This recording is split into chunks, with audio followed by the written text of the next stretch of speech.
안녕하세요. 이룬 투자자문에서 우주, 항공, 방산 섹터를 담당하고 있는 박찬혁입니다. 오늘은 우주산업 이야기입니다. 다만 오늘은 조금 다르게 접근해보려고 합니다. 우주, 항공, 방산 이야기하면 왠지 어렵고 딱딱하다는 느낌부터 드시는 분들이 많습니다. 로켓, 위성, 발사체 같은 단어만 나와도 이거 전문가들 영역 아니야? 이렇게 느끼시는 분들도 계시고요. 그래서 오늘은 기술적인 설명보다는 이 산업이 지금 어디까지 와 있는지, 그리고 그 안에서 어떤 기업들이 어떤 역할을 하고 있는지를 최대한 쉽게 풀어보려고 합니다. 아주 단순한 그림부터 그려보겠습니다. 우주 산업을 하나의 도시라고 가정해보면 위성은 도시에 깔린 인터넷망이고 데이터는 그 위를 흐르는 정보라고 볼 수 있습니다. 그런데 이 도시가 제대로 돌아가려면 뭐가 필요할까요? 처음에 자재를 실어 나르는 도로가 필요합니다. 우주 산업에서 그 도로 역할을 하는 게 바로 발사체입니다.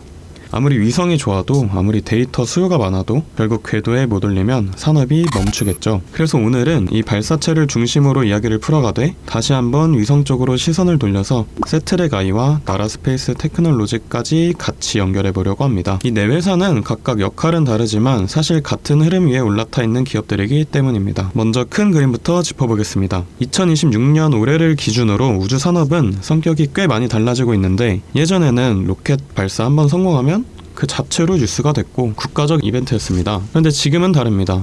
이제 발사는 특별한 사건이 아니라 산업이 돌아가기 위한 전제 조건이 되고 있습니다. 이게 무슨 말이냐면 위성이 늘어나고 데이터 사용량이 늘어나고 국방과 통신이 점점 우주에 의존하는 구조가 되면서 발사는 그냥 일상적인 인프라 활동으로 바뀌고 있다는 뜻입니다. 이 지점부터 투자 관점에서는 굉장히 중요한 변화가 나타납니다.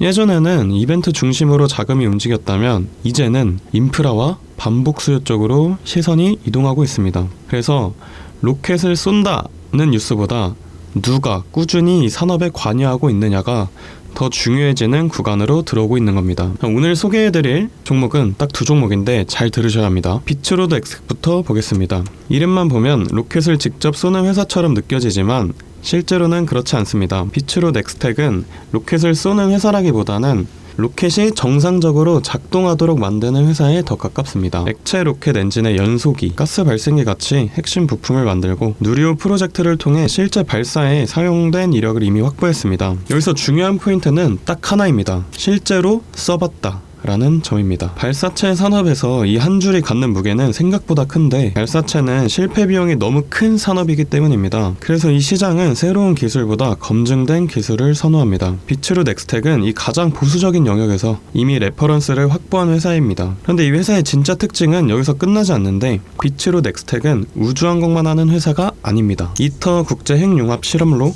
케이스타 같은 핵융합 프로젝트, 가속기 핵심 부품인 클라이스트론 극산화, 플라즈마 기반 폐기물 처리, 극저온 기술까지 다루고 있습니다. 그러면 여기서 너무 복잡한 거 아니야? 라고 느끼실 수 있는데, 근데 공통점은 굉장히 단순합니다. 전부 국가가 중장기적으로 돈을 써야 하는 영역이라는 점입니다. 그래서 비츠로드 엑스텍을 볼 때 우주 테마주로 접근하면 오히려 판단이 흐려집니다. 이 회사는 단기 실적을 뽑아내는 회사라기보다 국가 과학 인프라의 일부로 편입되고 있는 과정에 있는 회사라고 보시면 될 것 같습니다. 2025년 11월 상장 시점도 같은 맥락입니다. 실적이 가장 좋을 때 상장한 게 아니라 앞으로 5년, 10년짜리 프로젝트를 수행할 자격을 갖췄다는 판단이 선 시점에 상당한 것입니다. 발사 일정, 정부 정책, 예산 관련 이슈에 따라 주가는 흔들릴 수 있으나 단기 관점에서는 지금 당장 실적이 튀는 회사라고 보기는 어렵습니다. 반면 중장기 관점에서는 발사체와 거대 과학 프로젝트가 계속 이어진다는 전제 하에서 꾸준히 호출될 가능성이 높은 회사라는 점이 핵심입니다. 주식 투자 혼자 하시기 좀 어렵다고 느끼시는 분들 계시죠? 그런 분들은 영상 하단에 댓글 한번 꼭 확인하시고 간단한 설문조사만 참여해주세요. 참여해주신 분들께는 현재 시장 기준의 실시간 종목 상담과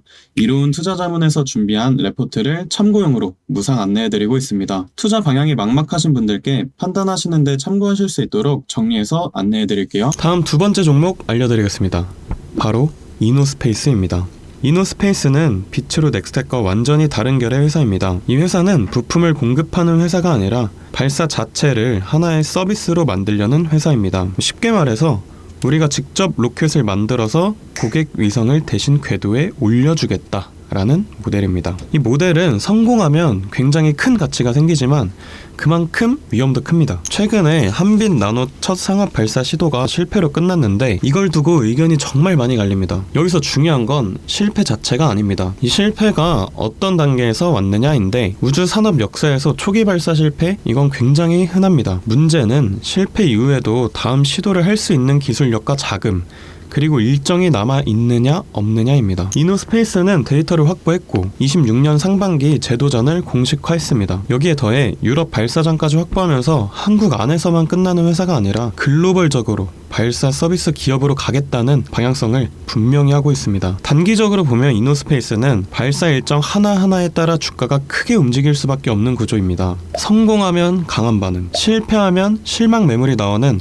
전형적인 이벤트형 종목입니다. 그래서 단기 관점에서는 결과 확인 전까지 변동성 관리가 핵심입니다. 반면 중장기 관점에서는 이 회사가 상업 발사체로 안착할 수 있느냐를 보는 접근이 필요할 것 같습니다. 이제 다시 위성 쪽으로 시선을 돌려보겠습니다. 이전에 설명드렸던 세트렉아이와 나라스페이스 테크놀로지입니다. 이 두 회사는 발사체 회사는 아니지만 발사체와 뗄래야 뗄 수 없는 관계에 있습니다. 발사의 목적은 결국 위성을 올리는 것이기 때문인데, 세트렉아이는 위성을 잘 만들어서 실제로 운용까지 해본 경험이 있는 회사입니다. 위성은 한번 실패하면 끝이기 때문에 이 시장은 굉장히 보수적입니다. 단기적으로 테마에 따라 움직일 수 있지만 중장기 관점에서는 검증된 시스템 기업이라는 점이 바로 그 핵심입니다. 반면 나라스페이스 테크놀로지는 결이 조금 다릅니다. 초소형 위성을 여러 개 묶어서 운영하는 구조에 강점이 있는 회사인데, 앞으로 우주 산업은 위성 한 대를 잘 만드는 경쟁이 아니라 얼마나 많이 효율적으로 운용하느냐의 경쟁으로 넘어갈 가능성이 큽니다. 이전 영상에서 설명드렸듯이 단기적으로는 실적 가시성이 낮을 수 있지만 중장기적으로는 데이터와 운용 모델이 핵심 가치가 될 수 있습니다. 자, 정리해보겠습니다. 비츠루 넥스텍은 발사체 생태계에서 가장 보수적인 영역, 이노스페이스는 가장 도전적인 영역, 세트렉아이는 검증된 위성 시스템, 나라스페이스 테크놀로지는 미래형 운용 모델을 담당하고 있습니다. 이 네 회사는 각기 다른 속도와 리스크로 움직이지만 결국 같은 방향을 바라보고 있다는 점은 분명합니다. 이 영상을 보실 때 지금 당장 사야 하나요? 라는 질문보다는 이 산업이 어디까지 왔는지, 그리고 각 회사에서 어느 위치에 서 있는지 정리하는 데 초점을 맞춰보셨으면 합니다. 마지막으로 한 가지 안내 말씀만 드리겠습니다. 오늘 영상에서 말씀드린 비츠루 넥스텍과 이노스페이스는 앞으로의 전망이나 매수 시점을 포함한 보다 구체적인 부분이 궁금하신 분들은 영상 하단에 안내드린 링크를 통해 문의주시면 됩니다. 링크를 통해 궁금해하시는 포인트를 중심으로 차분하게 정리해서 안내드리겠습니다. 오늘 영상이 도움되셨다면 구독과 좋아요도 함께 눌러주시면 감사하겠습니다. 감사합니다.